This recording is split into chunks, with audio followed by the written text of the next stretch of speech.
The scholars group YouTube channel में आपका बहुत बहुत स्वागत है। इस वीडियो में टोटल 5 क्वेश्चन आप देखने वाले हैं, जो कि यूजीसी नेट पॉपुलेशन स्टडीज का होगा। दिसंबर 2023 का ये पेपर है। सीरीज का ये 17 नंबर लेक्चर होगा, जिसमें 81 से 85 नंबर क्वेश्चन तक मैं यहाँ पर एक्सप्लेन करूंगा। अब देख रहे हैं क्वेश्चन 81 से 85 तक। स्टार्ट करते हैं। क्वेश्चन नंबर 81 है। लिस्ट 1 से लिस्ट 2 को मैच करना है। यहां पर लिस्ट 1 में कुछ दिया हुआ है, लिस्ट 2 में कुछ दिया हुआ है। Circulatory ratio, Guinea coefficient, functional index and rank size rule, ये कुछ टर्म्स हैं और इससे रिलेटेड इसके डिस्क्रिप्शन है। Measuring inequality, measuring importance of one activity in the city relative to the general importance of the activity. Third है primacy of the city और fourth है measuring the shape of the settlement. यहां पर जो गिनी coefficient है, मैं इसको लेता हूं। गिनी कोफिशिएंट इनइक्वालिटी इंडेक्स को बताता है। तो यहां पर फर्स्ट नंबर ऑप्शन से ये मतलब मैच हो जाएगा, बी का फर्स्ट हो जाएगा। यहां पर बी का फर्स्ट किसमें हो रहा है, फर्स्ट नंबर ऑप्शन सही हो जाएगा, बाकी सब ये कैंसिल हो जाएगा। तो बी का फर्स्ट हो गया। तो बी का फर्स्ट होने के बाद में ए का क्या हो रहा है, 4। Circulatory ratio measuring the shape of the settlement. Settlement का शेप को ये मेजर करता है, सर्कुलेटरी रेशियो। इसके बारे में मैंने अभी पढ़ाया नहीं है, इसको मैं अपने आने वाले लेक्चर में, जब मैं माइग्रेशन का जो मेरा सीरीज है, अभी तक मैंने 3-4 वीडियोस किया हुआ है, उसके आगे भी और भी वीडियोस करने हैं।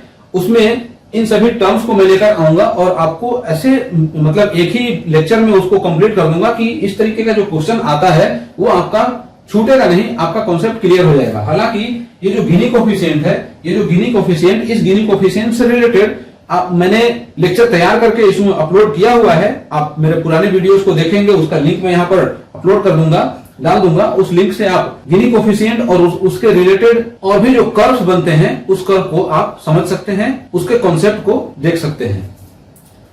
फंक्शनल इंडेक्स ये सी है, सी का सेकंड से हो रहा है। यहाँ पर measuring importance of one activity in the city relative to the general importance of the activity, ये सेकंड हो जाएगा। और डी हो जाएगा थर्ड से। डी यहाँ पर रैंक साइज रूल है, ये प्राइमेसी ऑफ द सिटी, ये होगा। अब रैंक साइज रूल जो है वो जिफ ने दिया था, इसको रैंक साइज रूल 1949 में, इसको रैंक साइज रूल जो है वो cities in terms of population, इस पॉपुलेशन के टर्म में रैंक साइज रूल को उन्होंने डिफाइन किया था सेटलमेंट से रिलेटेड। तो रैंक साइज रूल हो गया और ये जो प्राइमेसी ऑफ सिटी, इससे रिलेट हो जाएगा। इसको मैं थोड़ा सा इरेज कर दूं। ये है जो सर्कुलेटरी रेशियो देख रहे हैं, मिलर ने 1935 में इसको डेवलप किया था। इसको सर्कुलेटरी रेशियो कहा जाता है, सेटलमेंट के ऊपर बेस्ड होता है, measuring the shape of the settlement. और गिनी कोफिशिएंट है, इसको गिनी इंडेक्स या गिनी रेशियो भी कहा जाता है। इसको स्टैटिस्टिशियन, जो इटालियन स्टैटिस्टिशियन कोराडो गिनी ने इसको डेवलप किया था। तो मिलर हो गया, मिलर ने सर्कुलेटरी रेशियो दिया था 1935 में, गिनी ने गिनी कोफिशिएंट दिया था। इसको गिनी इंडेक्स या गिनी रेशियो भी कहा जाता है, जो कि इटालियन स्टैटिस्टिशियन कोराडो गिनी के नाम पर इसको गिनी कोफिशिएंट कहा गया है। और ये मेजरिंग इनइक्वालिटी, ये इनकम इनइक्वालिटी को मेजर करता है। और जिफ ने रैंक साइज रूल दिया था 1949 में।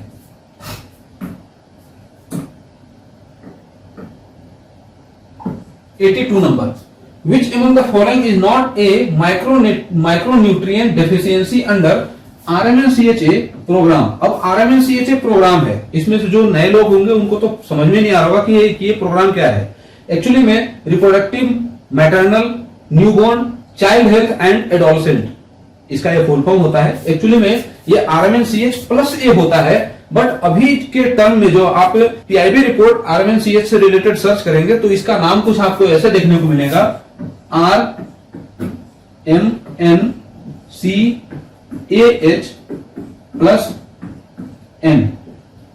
ये कुछ ऐसे मिलेगा। जो कि ये जो A है, ये A, C और H के बीच में आ गया है। तो इसका नाम क्या है, ये एडोलसेंट पहले बाद में होता था, बट ये एडोलसेंट ऑफ चाइल्ड के साथ में ऐड कर दिया गया है। तो reproductive, maternal, newborn, child, adolescent, health and nutrition, ये प्लस न्यूट्रिशन। तो ये वाला जो एन है ये न्यूबॉर्न को डिनोट करेगा और ये जो एन है ये न्यूट्रिशन को डिनोट करेगा। आपसे कुछ ऐसे भी क्वेश्चन बन सकता है, आप इसको याद रख लीजिए। तो RMNCH ये प्रोग्राम है, इस प्रोग्राम में कौन सा इसमें से माइक्रोन्यूट्रिएंट डेफिशिएंसी के अंडर में नहीं आता है? विटामिन ए, आयरन, आयोडीन, कैल्शियम, ये 4 हैं, 4 में से कौन सा नहीं है? इसमें आंसर जो होगा वो कैल्शियम हो जाएगा। तो अब ये जो माइक्रोन्यूट्रिएंट डेफिशिएंसी है जो RMNCH के अंडर में आता है, वो कौन कौन से माइक्रोन्यूट्रिएंट हैं? आयरन है, vitamin A and vitamin D है, iodine, folic acid and zinc. ये 5 और ये प्लस, ये यहाँ पर 2 है इसमें, तो 5 और ये +1 इसको, तो टोटल हो जाते हैं 6।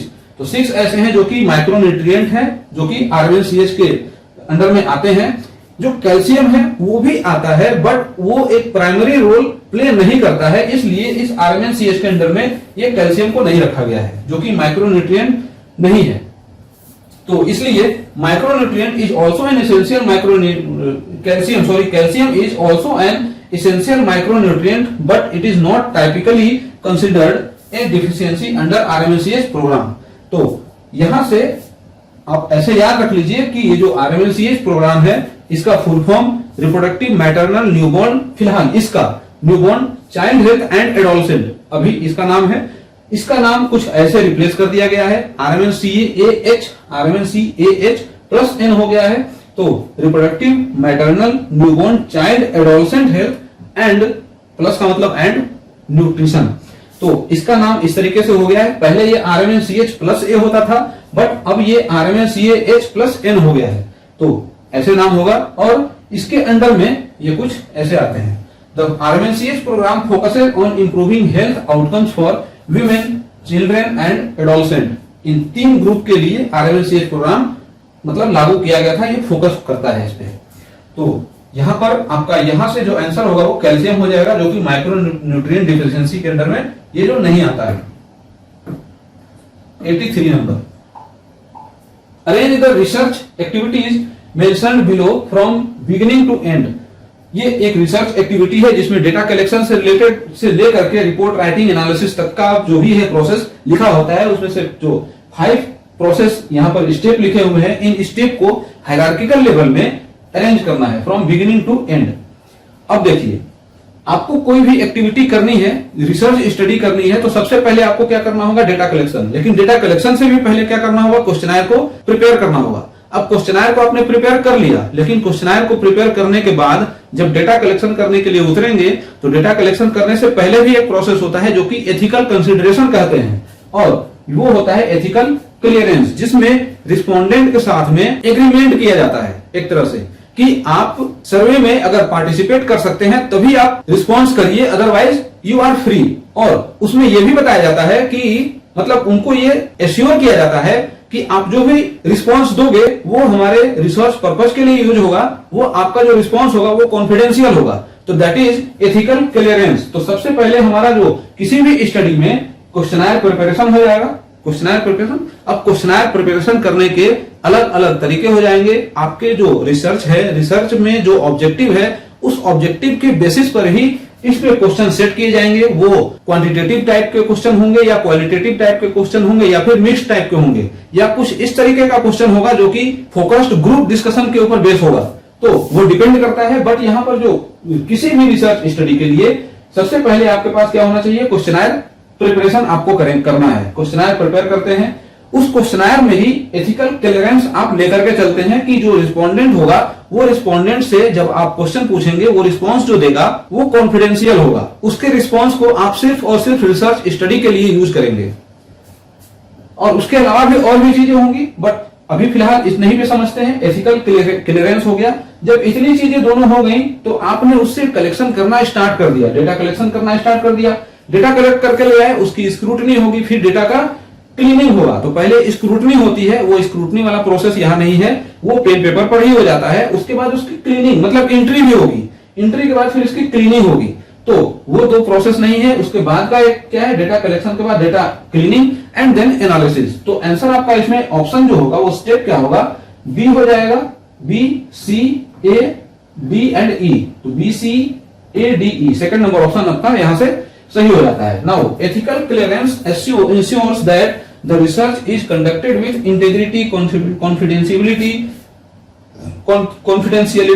respects the rights of participants and maintains scientific और academic validity। ये सभी इसमें इंक्लूडेड होंगे जो कि एथिकल क्लियरेंस या एथिकल कंसिडरेशन कहलाते हैं।